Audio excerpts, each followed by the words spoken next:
So we are going to have some fun today, and we're also going to get into some murky waters, so make sure you go and put some diapers on. I don't know what that means. Do you want to relive some truly bonkers stories behind some great wrestling matches? Of course you do, that's why you clicked. So hit that subscribe button, strap yourself in, and here we go. Number 10, Kane versus The Undertaker. Now let's not pretend I didn't love this when I was a kid, and when Kane turned up at Bad Blood 1997, I couldn't believe it. I mean, come on now, that's gotta be Kane. The brothers then built to Unforgiven 1998, when yes, they had an Inferno match, which seemed a little bit mean, because don't forget the narrative was that as kids, The Undertaker had set his brother on fire, so now here we were years later, and why don't we play around with the flames again? Now I suppose this sort of helped the Big Red Machine, because of course he had that full suit on, so he was protected, but actually behind the scenes, he was meant to turn up to a venue the day beforehand to test all of this to make sure nobody was gonna die, but his cab driver got lost, so by the time he did reach the venue, well, there was nothing else we could do. We were going to have to work for the big night and see what happened. It was also hell, ironically, for both guys, because of course there was so much flames, they couldn't get enough oxygen in, so they stumbled around the ring going, I can't breathe. And you think the police would have been involved here too? Because once more, do not forget, as children, this is what The Undertaker had done. He also got chokeslammed through his parents' grave. I tell you, Kane versus The Undertaker's the absolute best. Number 9, Mark Henry versus nobody. June 3rd, 2011, SmackDown. The show had ended, and Vince McMahon told Mark Henry, hey Mark, if you could go to the ring and have a dark match against Sin Cara, that would be absolutely faboo. And the world's strongest man arrived there, and he couldn't see anyone. As it turned out, this was a McMahon rib, but as Henry told Stone Cold Steve Austin on his podcast, he was so damn livid about this, because he realized what was going on, and then was like, wait a minute, I've been in this company for 15 years, and that's how I'm being treated. I feel totally disrespected. And he started to destroy the ringside area. Bro. He then decided he was going to yell at his boss as well, but when he got backstage, everybody had left, which was also part of the practical joke, so Mark decided, that's it, I'm gonna quit. Ship. Amazingly, this was the catalyst for the Hall of Pain run though, because as the story goes, they both then sat down, they watched this footage, and Vinnie Mac was like, look, if you can act like this when we're doing proper television, you are gonna get massively over. Now, a small side of me thinks maybe this was retroactively fitted around it, but still, it was a massive success, because Henry did start acting like a killer, and pretty soon, he was the World Heavyweight Champion. So he never really did look better, and it's all because somebody decided to piss him off. Number 8, Dean Malenko versus Billy Kidman. So we are going to WCW in 2000 here, which means we must warn you, everything is totally crazy. Happening at the Sold Out pay-per-view, neither Dean Malenko or Billy Kidman were meant to be on this show, but when all of a sudden World Championship Wrestling was suffering from injuries, well, they had no choice. Because it was meant to be Chris Benoit versus Jeff Jarrett, but poor Double J suffered a concussion, which meant Benoit was moved into the main event scene, and Malenko and Kidman, they were just thrown on the card. Billy also had to wrestle members of the Revolution stable in 3 different matches, mostly because WCW would come up with this like triple threat gimmick, and they were desperate to do it. Because each one had to have a theatre spin to it though, the first was a catch-as-catch-can match with Dean Malenko, the rules being, you've got to keep it inside the ring, you've got to wrestle, and if anybody does leave, they're going to get disqualified. Well, nobody told Dean about this, because it was only decided at the last minute, so Malenko, being a professional wrestler in 2000, of course at one point he went to the outside, the ref had no choice, he went, you're disqualified. And that was not meant to happen. Unsurprisingly too, Dean Malenko left WCW after this. I wonder why. Number 7, Chris Jericho versus Steve Austin. Do we all remember back at Vengeance 2001, Chris Jericho beat The Rock and Stone Cold Steve Austin in one night to become the WWF champion for the first time. Poor Chris had to go through a right hazing here, because he learned about this in catering when The Undertaker and Vince McMahon were going, ha ha ha, business must be in the toilet if we're going to make Jericho the champion. He was probably suffering from imposter syndrome straight away. As Jericho was retold many a time though, as he soon learned, you may get to the tippity top of the wrestling tree, but it's still pretty damn lonely. Because not only had everybody left the building to beat the traffic, meaning he was by himself, when he went to his hotel room he lost his key, and when he went to ask for another one, they wouldn't give it to him, because how the hell do we know you're Chris Jericho? He had to tell them that if they did go into his room, they would see 2 championships belts. Finally got back in there, he had to eat some pizza that had gotten really cold. There you go, my friends. You may be dreaming of being WWE champion, you're still gonna have to eat a bunch of crappy food. Number 6, Rikishi versus Kurt Angle. So turn away now if you're not into disgusting things. If you are still watching, you're a weird person. Happening at the King of the Ring 2000 though, this was a massive night for Kurt Angle because he was gonna win the one-night tournament and, as we now know, start his ascendancy to superstardom. I suppose Big Quiche thought differently though. He decided to play a little bit of a joke. Because it stood to reason that Angle at one point was going to have to suffer the fate of the stink face, and Rikishi decided, well, maybe I'll go to the toilet before the match, I won't clean my rear end, so when I stick it in Kurt's face, he will have poo on his nose. I mean, I don't want to see these words, but that's what we're getting at here. Now, to be fair, Angle on his podcast said he can see the humour in this, although I'll take over. I can't at all. And we also then learned that Rikishi would do this all the time, so it's like a damn epidemic. I mean, surely that breaks some kind of HR rule. If you sat down with them and say, yeah, somebody pooed on my face, they'd be like, don't worry, we're going to take some action.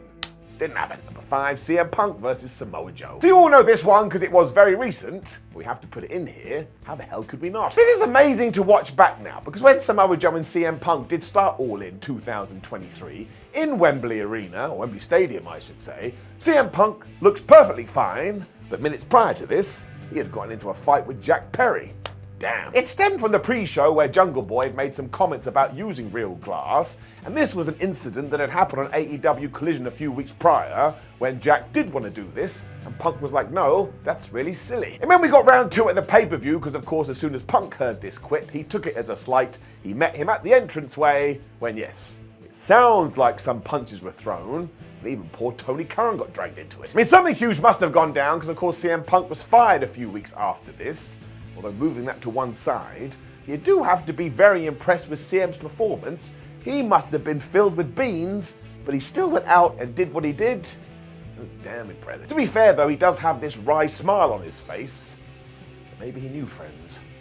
Maybe he knew. Number 4, Mankind versus The Undertaker. So most people know every single last detail from their King of the Ring Hell in a Cell 1998 match, because even today, it's totally insane. If you've always wondered how Mick Foley got this signed off though, well, he didn't actually really do it because he pitched this idea to management and they were like, no Mick, there's no way you can start off on top of the structure. That would be nuts. Because he was like a child and he kept prodding the bear. Eventually, very close to the night, someone went, okay, fine, but just be safe. Now this wasn't ideal because it meant that people constructing the thing had no clue. So when they were putting it together, they weren't building it to hold 2 human beings. In fact, they were using cable ties. That's why when you go and watch it now, as soon as Mark Calloway and Mick Foley are up there, you see the damn roof start to sag. It's also why it breaks when Undertaker hits that horrible choke slam. And if you want a few more tidbits, watch when the Undertaker comes into the ring. He quite visibly winces. That's because he was working with a broken damn foot. It all came from the fact that Foley was terrified that they wouldn't be able to outdo what the Dead Man did with Shawn Michaels back in 1997. But don't worry, Mick, you managed it. Vince McMahon was also legitimately fuming after this, and while he thanked Foley, he was like, please never do that again. Or 5 minutes later, Mankind still came out to distract in the main event. The show must go on. Number 3, Bret Hart versus the British Bulldog. Do you want to know why Bret Hart claims this as one of the most successful achievements of his entire career? Minutes beforehand, the British Bulldog told him, oh, hey, cuz, I don't remember any of the match, because I may have gone out last night and done a bunch of drugs. Whoops. This does mean if you do go and watch it today, Bret is quite literally shouting spots to Davey Boy Smith, because the British Bulldog was such a good worker instinctively, I suppose, he was just doing whatever his brother-in-law said. This is even more ridiculous because nobody had a clue, to the point, even when it did get out there in the wild, everyone was like, that can't be true. This goes to show Bret Hart is a genius. How he did it so calmly, I will never be able to understand. I mean, when I do my wrestling matches, I can run through it 45,762 times and be standing at the curtain and turn to my opponent and go, nope, I've totally forgotten it. Very sadly, the British Bulldog was released soon after this because he was struggling so much. Still, this was absolutely the highlight of his career, and regardless what was going on, when he did win that Intercontinental title, warm and fuzzy in your tum-tum. Number 2, Steve Austin versus The Rock. So this is certainly a tale that has done the rounds. It's a very important one. Because WrestleMania 19 was Stone Cold Steve Austin's last match. Now, he didn't want to tell anybody because The Rock was going to win and he didn't want to steal his thunder. But because he wanted to roll into that show in the best shape possible, he was drinking a bunch of coffee. He was topping that off with energy drinks. Now, a huge part of this too was because he was so injured and he is a human, so anxieties were running wild. But he basically overloaded his system, thought he was having a heart attack, and he had to go to the flipping hospital to make sure he wasn't about to die. I mean, it was still so bad the doctors told him, you absolutely cannot wrestle. This is when the rattlesnake took matters into his own hands, and he rolled into Mania 19, and he still did what he did. Now, you can say in terms of their trilogy at WrestleMania, this was the worst of the three, but you should not be using that word worst. It's still damn good. It's actually why now when you do go back to watch it, this one has even more gravitas, because 24 hours earlier, nobody even knew what was going to happen with Steve Austin. He walked off into the sunset. This is why he is one of the best, whatever he had to do. Number 1, Kurt Angle versus Brock Lesnar. So go and watch the 18th of September 2003 SmackDown, and you will see an iron match between Brock Lesnar and Kurt Angle that does not get enough love. I mean, it is pretty damn special. How Kurt did this I will never know though, because as he has talked about, he was essentially drugged up too. It's an absolutely horrible story as well, because 24 hours prior, he got a phone call from his brother who said, oh hey Kurt, our sister has just passed away from a heroin overdose. And this affected Angle on 2 different levels. 1, he just lost a family member, but 2, he had fallen out with his sister months prior because he said, if you can't kick the habit, I don't know if I can talk to you anymore. I mean, I don't know how anybody deals with that. Kurt was also dealing with his own severe drug issues, so to try and drown his pain, he reached out and took 20 extra strength Vicodin, and then unsurprisingly passed out. He didn't wake up until 5 p.m. the next day, meaning in 4 hours he had to be on TV wrestling for 60 minutes. And when he looked at his phone, it just said missed call WWE, missed call WWE, missed call WWE, because somebody was probably terrified that something terrible had happened. Angle himself recounted this all on Joe Rogan's podcast, and yet when he did go out there, like I say, he had a banger with Brock Lesnar, and this just totally perplexes the mind.